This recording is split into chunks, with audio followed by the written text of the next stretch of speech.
What is going on YouTube? Joe here with Culination Media, and welcome back for another episode of The Legend of Zelda Majora's Mask. This is episode number 39, and today we're going to be taking on the Secret Shrine, which admittedly probably won't take too long, so we're probably going to have another short episode today. Last time, we completed our journey through the Stone Tower Temple by defeating Twin Mold, and we worked our way over behind the waterfall here to the Secret Shrine where we left off, so that's pretty much that. And with that, we are ready to go here. Basically, this is going to be like a gauntlet-style type deal. It's not even really a gauntlet because you can just heal up in between if you really wanted to. Yeah, you'll see in a second. Oh, it's you again. It seems somehow you have managed to send the Akana's wandering spirits into peace. Why, yes, we have. But outside of Akana, there are still swarms of wandering spirits with lingering regrets. Yes, there are indeed. The ones in this room want to meet you again and have been waiting here for quite a while. I don't know why I wanted to read that as something completely different than what he was saying. Go see them if you feel like it. I'm sure they'll welcome you. Alright, so the creepy guy disappears, and we have 4 rooms that we can enter here. 2 straight away, 1 to the right, 1 to the left. It goes in order clockwise by temple. So there's 4 rooms, and you have to face the mini-bosses again. So the first one's going to be the Dinalphos that we fought to get the Hero's Bow. Except instead of just one of them, there's going to be, I believe, 2 or 3. 3, maybe. No, is it just the 2? Oh, no, there is 3. Okay, the other one was just hiding back there. So you can try to shoot him with arrows. That's not really going to do anything. I suggest just doing a spin attack, because they just fall over. I think 2 of them are dead. We just have to deal with this guy now, who is chasing us. How did that go through my shield? He, like, hit me in the head while I was guarding. That makes no sense. Yeah, and arrows don't do you any good, so you're better off just stabbing. The spin attack has a really wide range, and as they try to circle you, you can just kill them off that way. So once they're all dead, a nice little chest will appear in the room, and that's not going to be anything too fantastic. It's just going to be rupees, and if I'm remembering correctly, it's a silver rupee, which is worth 100. So when we get out of here, we'll have 450. There we go, silver rupee indeed. So that'll pretty much fill up our wallet, though, so we'll be able to go deposit some more rupees before we go back in time, which is actually very helpful because we are working towards that 5,000 number to get a heart piece. So I'm going to go straight across, and we're going to do the 4th room, because we're going to go out of order, because I feel like it. And this is going to be the Garrow Master. So, yeah, the tattle reading is pretty much the same as it was in the temple. And if you do the jump slash, you can kill him in 2 or 3 hits. So he only has that one attack, really. So you can also shoot him with a light arrow, which does do a decent amount of damage. And there we go. So a jump slash and 2 light arrows. That's going to kill him off. Oh, yeah, he blows himself up. Why did I not expect that? I don't know why. I just completely blanked on that. But now that he's dead, so we're done 2 out of the 4 already. That was fast. That was fast. To be fair, though, the most time-consuming one is still yet to come. And that'll probably take a few minutes just by itself. So we can't just slice you a few times and then you'll be dead. That just doesn't happen. Alright, so I guess we can go do the Wizrobe from the Snowhead Temple next. That would be to the left here. And to the right is going to be the Wart from the Great Bay Temple. Actually, let's do that first, because that is going to be way more time consuming. So there's nothing in the room, but we have to look up onto the ceiling to activate it. Now, having 20 Dooku Nuts really does help here, because this actually is more effective than anything, I think, at getting these little bubble guys away from the main body. If you remember, what we have to do is eventually get access to the eye, but we need to get rid of all these bubble things first. And the easiest way to get most of them down so that you can start spin attacking them and just killing as many as possible is to just go up to an area where there's a lot of bubble things and just start stunning with the Dooku Nut. Now, if you just keep going for the spin attack underneath, you'll kill a couple of them, but you'll probably just get hurt more than anything. So that probably isn't the best idea. And even the light arrows and fire arrows and ice arrows, they don't have a big enough radius. So most of the time you're only knocking down 1 or 2. If you throw a Dooku Nut, however, though, you can knock down like 7, 8, or 9 of them at a time. And if you just keep spamming the spin attack at that point, you can kill at least half of them before they eventually reattach themselves. So let's kill these that are just bouncing around. Get rid of you. And yeah, we've already made quite a dent in his armor, so that's pretty good. Now, as soon as the eye is exposed even a little bit, you can actually start to damage it. Oh, and I just damaged it with that Dooku Nut too. But if you move on to the second stage of the battle too quickly without destroying enough of these things, he's just going to be flying around the room, and these things will all be detached at the same time, so you really won't have any way to move.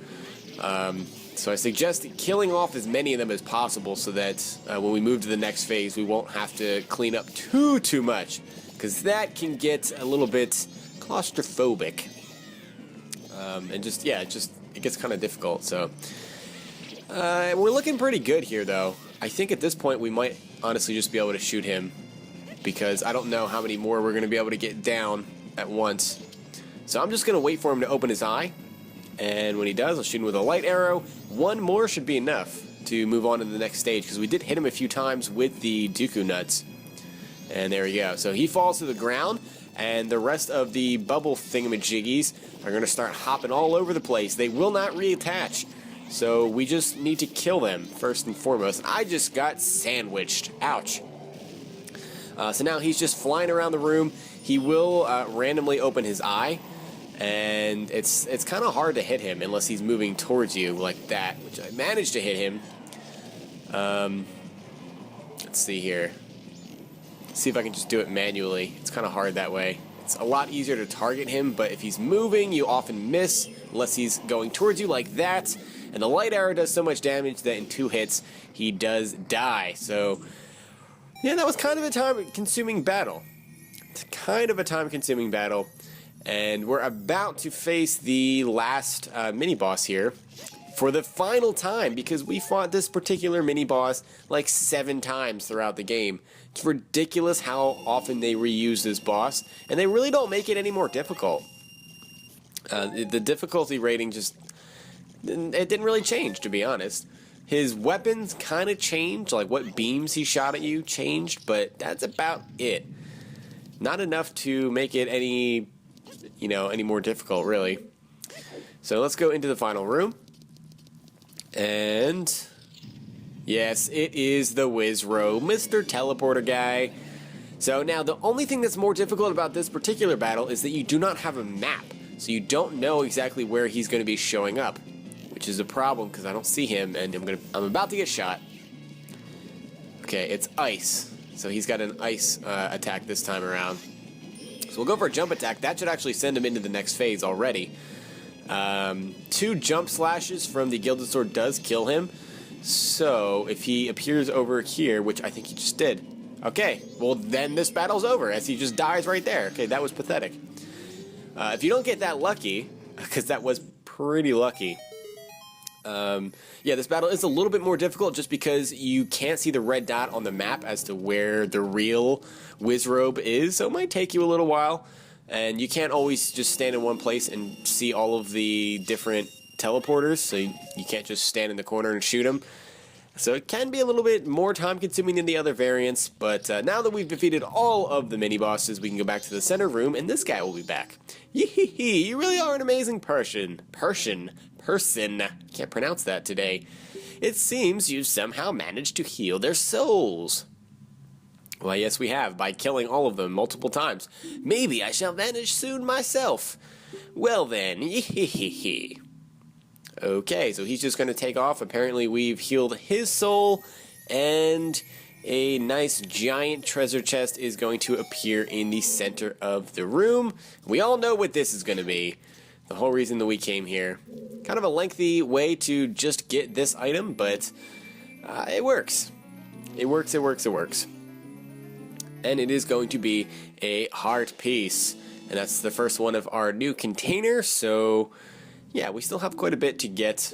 We'll be collecting the last few over the course of the next couple of episodes. But now that we have 450 rupees, we can go back to Clocktown, and that was really weird. I just kind of like floated in midair there. We can go back to Clocktown and deposit them.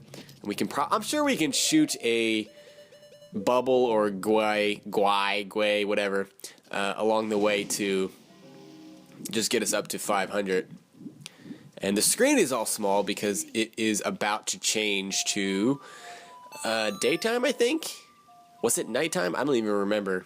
I think it was nighttime most of the time that we were doing the temple, so it makes sense for it to finally be morning. Yeah, so other than that, we're pretty much free to go back in time here. So we're going to end the episode in a little bit, which I know is another short one. But yeah. So I just flew to Milk Road because I felt like it. We kind of want to use the time. And there should be some blue bubbles out here. So there's one. We just have a couple of seconds to get them. Hopefully don't fall in a hole. And we picked up the purple ruby. Alright, that's what I wanted to do. I knew if I went to Clocktown, I probably wouldn't have enough time to run out there. So that is that. We got up to 500. And it is the dawn of the final day. Not that it matters, because we'll be going back in time.